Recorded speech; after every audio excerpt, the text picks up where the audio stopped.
You're watching The Source on CNN Philippines. The country is getting closer to making a breakthrough in its fight against the coronavirus pandemic. The government hopes to vaccinate certain groups of people beginning next month. Both vaccine czar Carlito Galvez and Health Secretary Francisco Duque faced senators on Monday to detail the government's immunization plan. And Malacanang says once the doses are available, Filipinos cannot be picky with brands. Wala pong pilian. Wala kasing pilitan. Pero magsasign ka ng waiver na hindi ka nagpaturok. At kapag ikaw ay merong prioridad, siyempre, mawawala ang prioridad mo. Sasama ka dun sa the rest of the taong bayan na nag-aantay ng bakuna. So, tama lang naman po yan, no? Walang pilian kasi hindi naman natin makokontrol talaga kung anong darating, no? At libre po ito, no? Pero ganun po yan. There is such a thing as waiver of a right. Totoo po. Meron tayong lahat karapatan para sa mabuting kalusugan. Pero hindi naman po pwede na pihi ka, no? Dahil napakadaming Pilipino na dapat turukan.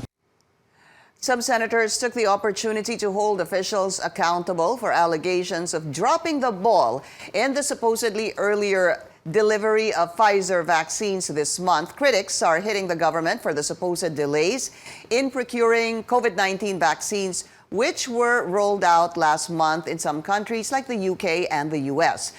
The Philippine Food and Drug Administration has yet to approve any COVID-19 vaccine for use in the country.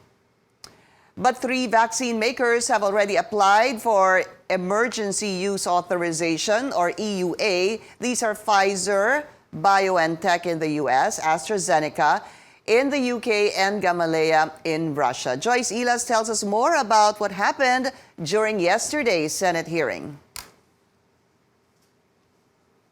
In the Senate hearing, the IATF and the DOH enumerated their plan on how we can go back to normal by 2023. And they are starting with the arrival of the first batch of COVID-19 vaccines next month.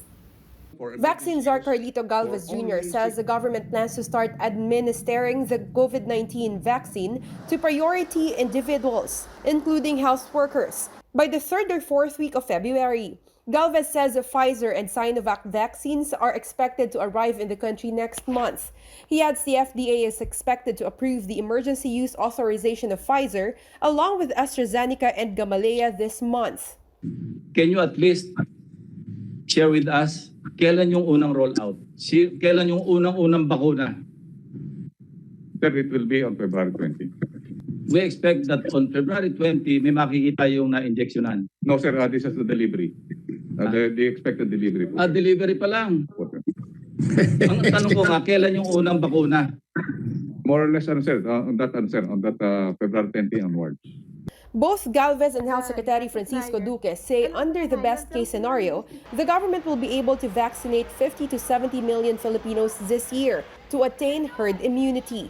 However, this can extend until the first or second quarter of 2022, depending on the delivery of COVID-19 vaccines in the country.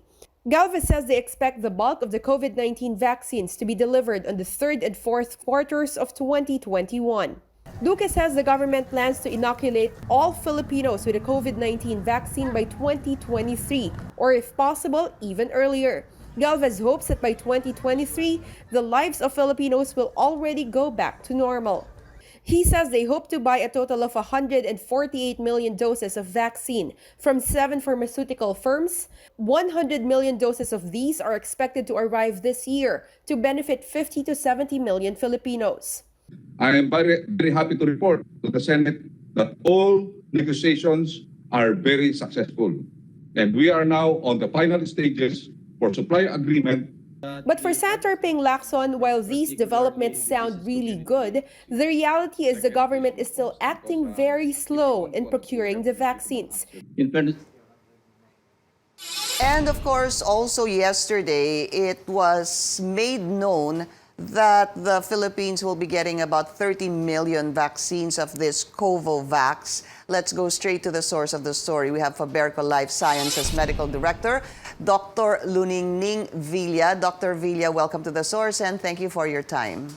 Good morning, Pinky, and to all the televiewers. So it was positive news. Obviously, yesterday it was announced that the government has a deal with Covovax, and 30 million should arrive the country by the third quarter of this year. First, let's talk about this. Covovax. From my understanding, it's a U.S. Developed vaccine. However, it's manufactured in India. Yes, that's correct. Okay. Tell us more about Covovax. Covovax is developed by a biotechnology company based in the United States, which is Novavax. And there is an agreement, a license agreement, between Serum Institute of India and Novavax for Serum Institute to manufacture at least 1 billion doses of Covovax. Okay, and from this, we will be getting, the Philippines was able to secure the supply of 30 million doses of Covovax that will start to be available in the third quarter of this year. Okay. And Dr. Villa, you're from Faberco. How does Faberco Life Sciences come into the picture? Yeah, Faberco Life Sciences is the partner of Serum Institute.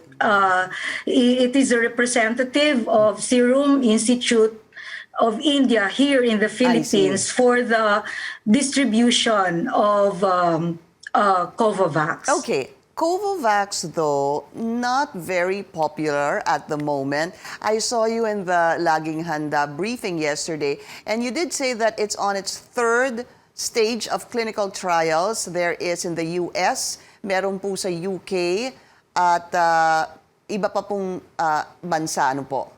Meron sa Mexico pa rin and India. So there are about 50,000 study participants that have been in this the clinical trials for this Novavax vaccine or the Covovax. And what has come out so far in the first stage, the second stage, and possibly the preliminary third stage trials?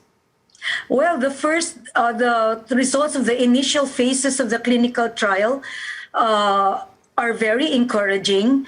In the first phases, it's saying that the immune response, the protective antibody level, is even higher than those who have recovered from the COVID-19 infection themselves.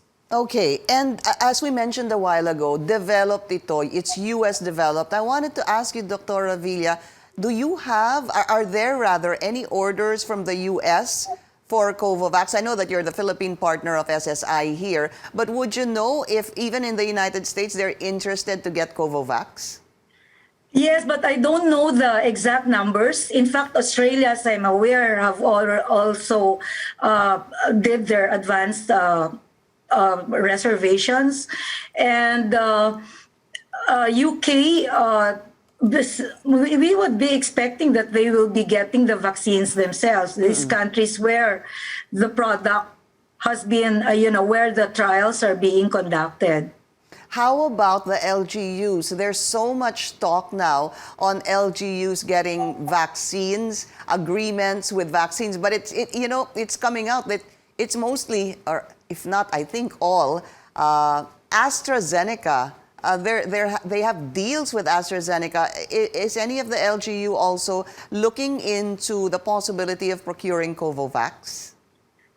Yes, we are ready. Faberco Life Sciences and Serum Institute of India are ready to cater to all sectors, that would be interested to have the Novavax vaccine or the Covovax. But of course, we take the cue as well from the government, particularly from the vaccine czar, on how will the arrangements be done when the purchases or the advance orders will be done by the local government units. But has anyone actually spoken to Faberco to possibly have, advance reservations for Covovax? There have been quite a lot of inquiries already, some expression of interest, some invitations for us to present to them what Covovax is all about, what are the characteristics of this product. And that's what we need to talk about. What is the characteristic of this Covovax? We'll be taking a very short break. This is The Source on CNN Philippines. Please stay tuned. You're watching The Source on CNN Philippines. Our guest today, Faberco Life Sciences Medical Director, Dr. Luningning Villa. So for us who have a hard time understanding medical terms, Dr. Villa, what is the characteristic of this Covovax?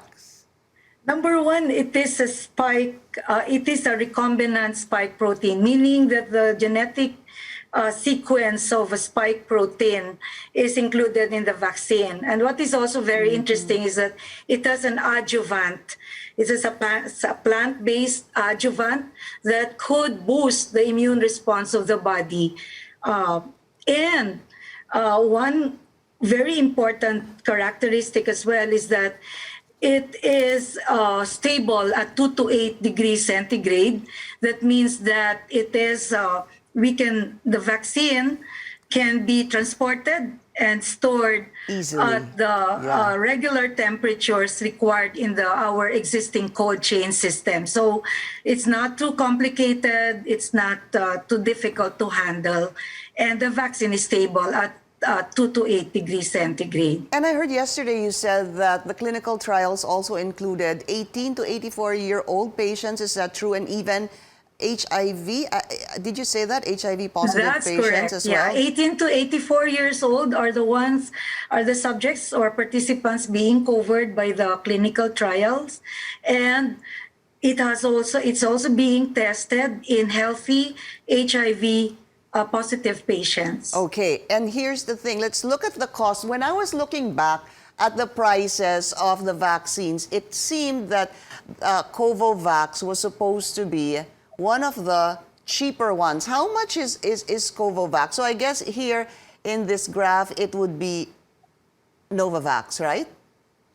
Well, we don't have this specific price yet, but it could be midway between the lowest and the highest. And 366, I don't think that's the price for this. So more or less, what would it be, about 1,500, you'd say? Oh, it could be a lot lower. Okay. And then you need 2 doses. But we could just give the final price when the supply agreement is finalized. Okay. One last question. Clinical trials on stage 3. When will the results be known? After the 3rd stage of the clinical trials. That's very important. I think, we are expecting some results next month, at least the interim results. And by the 2nd quarter, we will have solid evidence for safety and efficacy profile of this vaccine. And that would possibly spell a big difference, no, Dr. Villa, when we find out the efficacy of Covovax. Thank you so much for your time, Faberco Life Sciences Medical Director, Dr. Luningning Villa. Thank you very much, Pinky, and good morning. Happy New Year. Thank you for joining us here on The Source. I'm Pinky Webb. You're watching CNN Philippines.